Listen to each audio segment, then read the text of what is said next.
खुलुमबाय गिबियावनो नोंथांमोनखौ बयखौबो सोरजिदा क्रिएटिभिटी चेनेलाव बरायनायजों लोगोसे फुंबिलिनि गाहाम हामलायनायखौ बावहरग्रोनाय जाबाय। दिनैनि माखासे निउस आपडेटफोरखौ नोंथांमोननि सिगाङाव फोरमायथिना होनो आवगायनाय जालायबाय। नोंथांमोनहा भिडिअखौ नायनानै मोजां मोनोब्ला लाइक खालामगोन होनना आसा खालामबाय। लोगोसे इउटिउब चेनेलखौ दाबो साबस्क्राइब खालामाखैबा साबस्क्राइब खालामनानै लानो थाखाय गुरै खावलायनाय जाबाय। थ' बिदिब्ला जोङो भिडिअखौ जागायनोसै। गिबियावनो दङ प्रमद बर'आ आरोबाव जोंनि BTC रायजो राजाफोरखौ खेबसेबाव फानबावबाय। आगोलावथ' बिटिआर गोरोबथानि दारै फानबाय आरो दायो लकसभानि खेथ्रआवबो फानबावबाय। बे बाथ्राखौ बुंदों मैया मोनसे खौरांगिरि मेलनि गेजेरजों BTCनि बारग' गाहाय मावफुं सोद्रोमा एबा BPFनि आफादगिरि हाग्रामा महिलारि बिथाङा।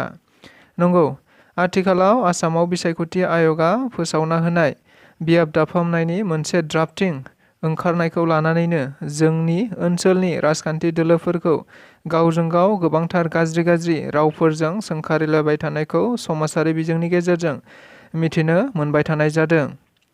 मोनसेया मोनसेनि सायाव दाय जाबसिनलायनायखौ नुदों। मख'जाथावदि बेबायदिनो मैयाबो BPFनि आफादगिरि हाग्रामा महिलारि बिथाङा मोनसे खौरांगिरि मेलनि गेजेरजों आथिखालनि बिटिआरनि गाहाय मावफुं सोद्रोमा प्रमद बर' बिथांखौ गोबां दाय जाबसिननायखौ नुनो मोनदों। जेराव बिथां प्रमद बर'खौ BTCनि सुबुंफोरखौ फानबाय होनना बुंदों। बेनि अनगायैबो UPPL आरो एबसुआ बियाब दाफामनायखौ फोसावनाय समाव जोबोद रंजादोंमोन होनना अजद होबावो। फारसेथिं एबसुआ उदालगुरियाव लकसभा बियाब बिनायनि सोमावसारदोंब्लाबो नाथाय गोसोखां बिलाइ गथायाखै होनना बिथाङा गोख्रों रावजों सोंखारिना बुंबावो। आमसुनि मोनसे गोख्रों बेंफुंसार। मुसलमान धोरोमारिफोरनि ईदआ दायो जोबलांबाय। नाथाय दायो ईद जोबखांनायनि उनावनो गासै 5 लाखनिबो बांसिन मुसलमान सुबुंफोरा रायजोआव सोमावग्लुंनो थियारि जाना दं। नंगौ, बे बाथ्राखौ आमसुआ फोरमायना होदों मैया खौरांगिरिफोरनि गेजेरजों। फैगौ 9 जुलाइआव बरपेटानिफ्राय लानानै गासै जिल्लायावनो आन्दोलन खालामनाया सोलिगोन होनना बिथांमोनहा बुंथिदों। आरो 12 जुलाइआव आमसुनि दैदेननायाव गुवाहाटीआव सोमावग्लुंनायबो जागोन। बेनि अनगायैबो फैगौ 29 जुलाइआव गोदान दिल्लीनि जन्तर मन्तरआव धर्ना हाबाफारि लानाय जागोन। थारैनो बेफोर बाथ्राखौ मैया खौरां बिजोङाव बुंथिना होदों आमसुनि दैदेनगिरि बिथांमोनहा। मख'जाथावदि आथिखालाव आसामाव भारतनि बिसायख'थि आय'गआ बियाब दाफामनायनि मोनसे ड्राफ्टखौ फोसावना होनाय जाबाय, जायखौ लानानै आमसुआ गोजोननाय मोनाखै। जेराव आसामाव मुसलमानफोरखौ राजखान्थियारि सोलोंथायारि फोजोबस्रांनो नाजादों होनना बिथांमोनहा अजद होदों, जायखौ लानानै आमसुआ गोजोननाय मोनाखै आरो बेनि थाखायनो दायो आमसुआ मोनसे गोख्रोङै सोमावसारनो थाखाय थांखि लानाय जायो होनना बिथांमोनहा खौरांगिरिफोरनि गेजेराव बुंथिनानै होदों। बिथांमोनहा गोसोखां बिलाइखौ जौ लोंनानैसो होदोंमोन खोमा, ओंखायनो सानसेनि उनावनो जौ फेगानानै बोखांना लाफिनबाय। नंगौ, थारैनो बे बाथ्राखौ मैया UPPL दोलोनि गाहाय नेहाथारि मानगोनां राजु नार्जारि बिथाङा मोनसे खौरांगिरि मेलनि गेजेरजों गोख्रों रावजों बुंथिनानै होदों। मिथिनाय बायदिब्ला थांनाय 1 जुलाइ खालि BPF राजखान्थि दोलोआ गसाइगावआव मोनसे धर्ना हाबाफारि लानायनि गेजेरजों उदालगुरि लकसभा बियाब दानाय आरो गसाइगाव आरो फटबट जरा आयेन आफादनि बियाबखौ ST रिजार्भ खालामनो दाबि खालामनानै मोनसे गोसोखांलाय बिलाइ गथायनायखौ मैया बोखांनानै लाफिननाय जायो होननानै बिथांमोनहा बुंथिनानै होदों। जायखौ लानानैनो बिथां राजु नार्जारि बिथाङा गोख्रों रावजों सोंखारिना जौ लोंनानैसो होदोंमोन खोमा होनना बुंथियो। लोगोसे मानो गोसोखां बिलाइखौ बोखांना लाफिननाय जाखो बेनि जाहोनखौ रायजोफोरनो फोरमायना होनो थाखायबो खावलायो। बेनि अनगायैबो हाग्रामा महिलारि बिथाङा आथिखालाव बिटिआरनि गाहाय मावफुं सोद्रोमा प्रमद बर' बिथांखौ बियाब दाफामनायनि सायाव जेबो बाथ्रा बुङाखै होनना अजद होबाय थानायखौनो नेवसिना खौरांगिरिफोरनि सिगाङाव गावसोरनि गोसोखां बिलाइ गथायनायखौ फोरमायना होनाय जायो। आरो जेराव UPPL दोलोआबो उदालगुरि लकसभा बियाब बिदोंमोन।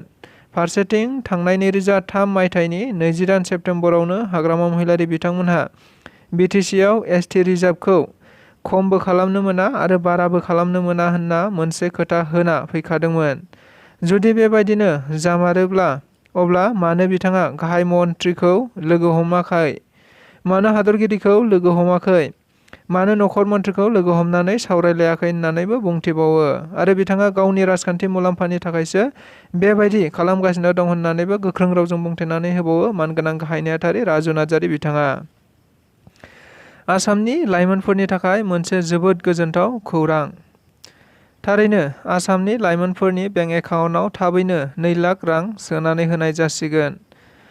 सिगाङाव 1 लाख मोनग्रोगोन, बेनि उनाव बे रांखौ मोजाङै मोजां हाबायाव बाहायोब्ला आरोबाव 1 लाखखौ मोनबावगोन। बेनि अनगायैबो बेफोर गासैबो रांफोरखौ मोजां हाबायाव बाहायोब्ला बेंकनिफ्राय जेसे नांगौ मोननो हागोन। नंगौ, बे बाथ्राखौ बुंदों आसामनि मानगोनां गिबि मन्थ्रि डक्टर हिमन्त बिश्व शर्मा बिथाङा। थारैनो आथिखालाव आसामनि गिबि मन्थ्रिनि दैदेननायाव गोबां जौगानाय आरो रायजो राजाफोरनि थाखाय बायदि जौगाखांनायनि हाबाफारिफोर लानानै हाबा मावबाय थानायखौ नुनो मोनबाय थानाय जादों। बेबायदिनो मैयाबो आरोबाव बे बाथ्राखौ फोसावना होनाय जाबावो मानगोनां गिबि मन्थ्रिया। मख'जाथावदि बे 2 लाख रांखौ गुबैयै लाइमोनफोरनो फालांगि खालामनो थाखायसो होनाय जागोन होननाबो बुंथिनानै होबावो मानगोनां गिबि मन्थ्रि हिमन्त बिश्व शर्मा बिथाङा। गसाइगावआव जिल्ला BPFआ गोसोखां बिलाइ होनायखौ बोखांना लाफिनबाय। मिथिनाय बायदिब्ला थांनाय 1 जुलाइखालि गसाइगाव आरो पर्बतझरा मोननै जिल्ला आफादजों लोगोसे नांनानै बानजायनायाव गासै सेलफोरजों लोगोसे मोनसे गोसोखां बिलाइ गथायनाय जादोंमोन। नंगौ, थांनाय 1 जुलाइखालि बिथांमोनहा आथिखाल आसामाव भारतनि बिसायख'थि आय'गआ बियाब दाफामनायनि मोनसे ड्राफ्टखौ फोसावना होनाय जाबाय, जेराव उदालगुरि लकसभा बियाब बिदोंमोनब्लाबो मोननो हानाय जायाखै आरो BTCआव गासै आसाम आयेन आफादनि बियाबफोरखौ 15 मोनबायमोनब्लाबो नाथाय 6खौल' ST रिजार्भ मोनदों।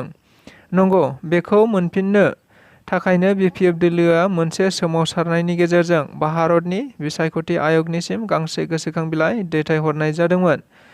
मख'जाथावदि माखासे जाहोनफोरनि थाखायनो गावसोरनि गोसोखां बिलाइखौ बोखांना लाफिननो थाखाय मैया गसाइगाव महकुमा बेंगिरिनिसिम गेजेरजों आर'ज गाबफिननाय जायो होननानैबो मिथिनो मोननाय जादों। अखा हाबाबो थाद'नाय गैया, सान्दुं दुंबाबो थाद'नाय गैया, मोनसेनि उनाव मोनसे जौगाखांनायनि गोबां रायजोनि हाबा मावगासिनो दं आथिखालनि प्रमद बर' दैदेननाय BTC सरकारा। बेबायदिनो मैया मानगोनां मावफुं सोद्रोमा रनजित बसुमतारी बिथाङा अखानि समावबो मोनसे बान्दोखौ बेखेवनानै होनाय जायो। नंगौ, गोबां अखा हाबाय थानायनि समावबो मैया मानगोनां BTRनि हाग्रा बिफाननि मावफुं सोद्रोमा रनजित बसुमतारी बिथाङा चिरां जिल्लानि रुनिखाता ओनसोलाव लुजानाय फाक्कानि बान्दोखौ बेखेवनानै होनाय जायो।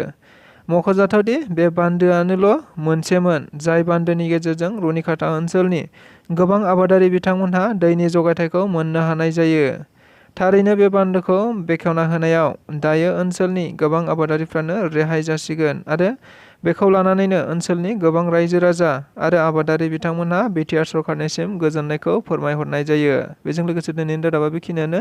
नोंथांमोनहा जुदि नायनानै मोजां मोनोब्ला लाइक खालामगोन, शेयार खालामगोन, कमेन्ट खालामगोन होननानै आसा खालामबाय। लोगोसे इउटुब चेनेलाव गोदान फैदोंब्ला आरो सानफ्रामबोनि खौरांफोरखौ बेबायदिनो मोनबाय थानो लुबैदोंब्ला जाहाथे चेनेलखौ साबस्क्राइब खालामनानै लायो, बेखौनो गुरै खावलायबाय। गोजोननाय थाबाय।